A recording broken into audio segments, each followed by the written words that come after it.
Good afternoon, guys. We are here today to discuss to you about abstract expressionism.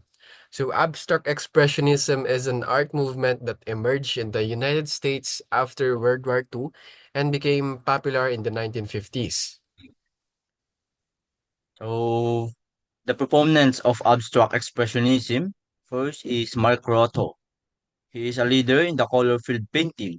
Rothko created simple compositions with large areas of a single color to evoke a meditative response.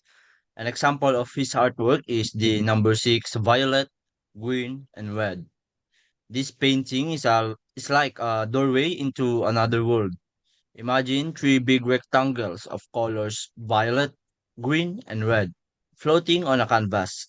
They're not just colors, they're emotions frozen in time. Okay. The next one is Willem de Kooning, an action painter known for his gestural brushstrokes and energetic paintings. His piece is Excavation, a kind of monument concretizing concretizing his interest in form, color, and texture. In 1950, this painting was produced by de Kooning with his typical style, and it will serve as your gateway into the feeling of abstract expressionism as you view it. Next is Helen Frankenthaler. Her stained paintings prefigured the second wave of abstract expressionism, which Clement Greenberg called post-painterly abstraction. His artwork is the Scene with Blue Six, a painting that combines paint and canvas to create a sense of movement and flow. The painting depicts a scene with strange trees, glowing orbs, and colorful numbers, and is made possible by Frankenthaler's innovative soak stain technique. The next one is Lee Krasner, a leader in the movement. Krasner's paintings were wild, free, and emotionally expressive. His piece is Cool White. It was painted during a difficult time for the artist, who was still coping with her grief over the 1956 death of her husband, Jackson Pollock, and having difficulties with the Pollock estate. Next one is Elaine de Kooning, known for her abstract portraits, many of which depict influential people like John F. Kennedy. Though primarily known for her portraiture, de Kooning also experimented with still life. She combined careful depictions of everyday objects with loosely painted, sketchy areas, imbuing the works with a sense of movement contrary to the static feeling of more traditional still life paintings.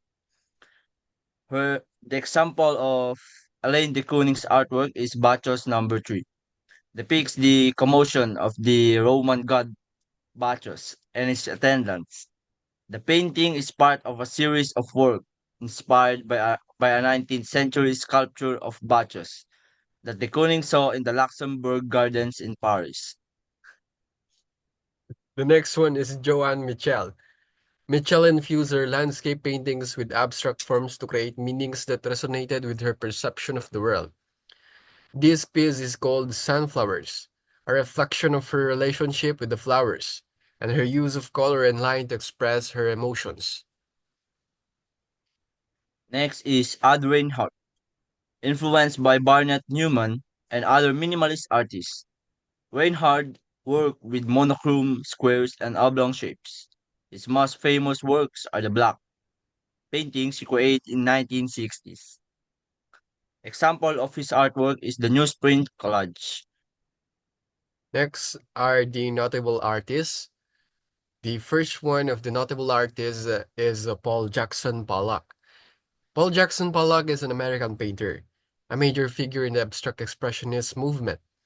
Pollock was widely noticed for his drip technique of pouring or splashing liquid household paint onto the horizontal surface, enabling him to view and paint his canvases from all angles. Next is Lenore Lee Krasner, was an American painter and visual artist active primarily in New York, whose work has been associated with the abstract expressionist movement. Next one is Clifford Steele, was an American painter. and one of the leading figures in the first generation of abstract expressionists, who developed a new, powerful approach to painting in the years immediately following World War II.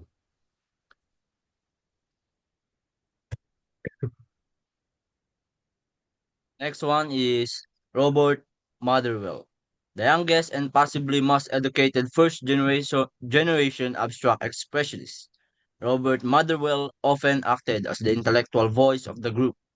He was an expert writer and speaker and had a deep knowledge of art history. His distinctive aesthetic style set his work in a category of its own.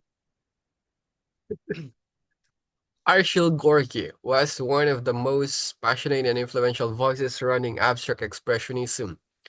His tireless efforts to educate the public about abstraction made him a leading advocate for aesthetic experimentation.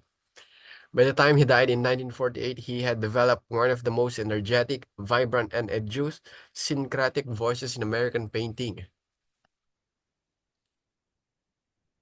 Okay, next one is Lee Krasner.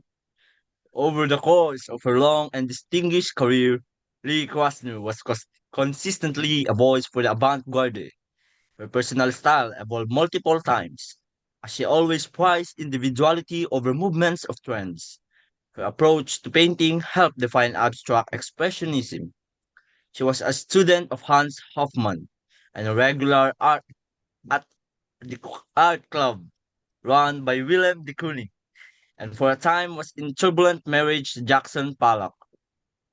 The next one is Norman Lewis. Galleries and museums mostly ignored the African American painter in his lifetime. His contribution to first generation abstract expressionism is indisputable, nonetheless. His recent retrospective at the Pennsylvania Academy of Fine Arts and his inclusion in a major abstract expressionist exhibition in Britain has begun to correct his unfortunate snub by art history. Next is Franz Klein. The visual language created by him is unlike that of any of his contemporaries. His techniques and the spirit with which he painted embody the philosophy of abstract expressionism. Using large brushes and common house paint, Klein engaged in vibrant, physical motions, creating huge, energetic compositions. His lines and forms, he said, were unrelated to any entity but that of their own existence. The other one is Bradley Walker, another commonly overlooked first generation abstract expressionist. He has mixed expressive action painting with methodological quest for perfection. His marginalization is beginning to be corrected, thanks to a retrospective of his work on view through 11 December 1016 at the Samuel Dorsky Museum of Art in New York. Okay, let's proceed to the notable artworks. The first one is the Villa Borges. The painting's title alludes to which famous park, which includes a lake and several fountains. The next one is Passage by Philip Gaston in 1957. Philip Gaston's painting Passage 1957 to 58 is a rhythmic abstraction that captures the movement of people on the street. It uses muted brushstrokes to convey this movement. Gaston's work often explores central opposites in life, such as separation and relation, and the idea of ourselves as both different from and the same as the things around us. His paintings also question who is beyond the hood and how violent ideologies are massed in society. Gaston's work has been described as a fearless depiction of truth, and some say that his paintings have been disturbing and raw. Next one is The Zinc Yellow by Franz Klein, 1959.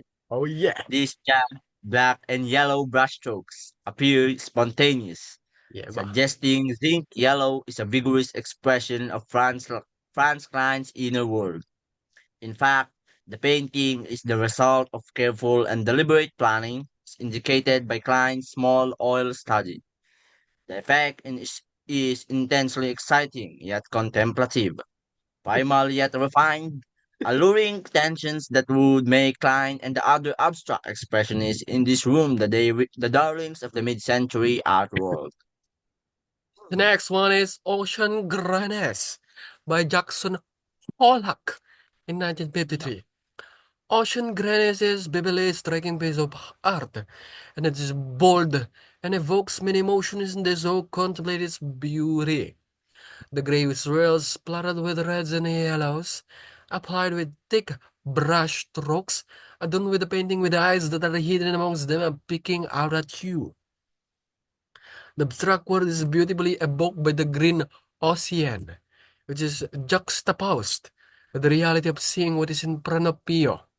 Many also believes that the eyes looking out from the painting are those of Pollock, who is set watching the changing expressions of those who view his art. He is watching you. Okay, the next one is The Convergence by Jackson Pollock, 1952. It encapsulates the artist's rebellious spirit and the chaotic vitality of his lifestyle. The painting is said to represent freedom of speech and expression, and to embody the values of America. It also conveys the artist's emotions through the intentional pulling and mixing of the paint. Here are some other interpretations of convergence. A chaotic blend of textures and Oh yeah, techniques. yeah, The painting's many layers of drips, yeah. pours, and splashes Oh create a shit. cacophony of textures that suggest a mindful of confusion, frustration, and anger. Oh yeah. A story of Pollock in 1952. The painting is one of Pollock's last drip paintings before he changed his style. Oh yeah. It tells the story of Pollock in 1952, when he was searching for a way to express his age and the modern world, a combination of chance and control. Pollock's drip painting technique allowed him to combine chance and control, and to incorporate objects like nails and coins into the composition. And that's it. Thank you for watching. Please hit Thank the you! subscribe button and we love you. Mwah mwah. Shout out to Jonathan Pato. And sorry for the disturbance.